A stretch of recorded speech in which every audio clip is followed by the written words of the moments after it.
калк үчүн бешик керектүү буюм болгон. Ал атка өңөрүп жүрүүгө ыңгайлуу. Алгач бала оору сыркоодон, баледен алыс болсун деп бешикти арча менен аласташат. Жаңы төрөлгөн ымыркайды бешикке бөлөө кыргыздын илгертен келе жаткан каадасы.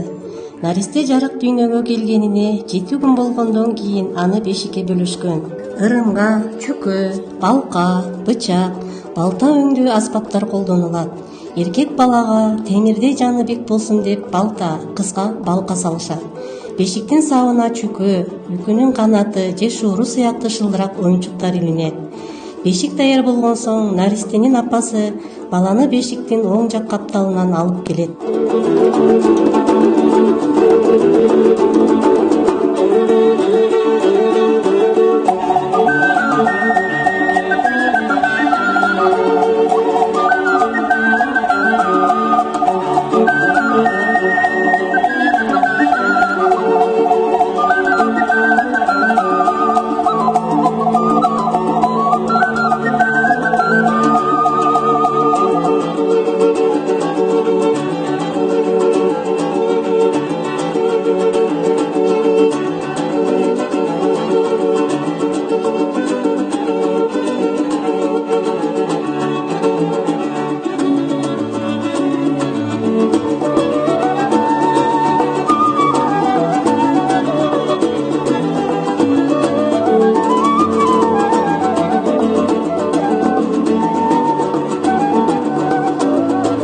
Айбичелер наристени бөлөп бүткөн соң бешикти баланын апасы алып 3 рет жүгүнүп босоого барып келет.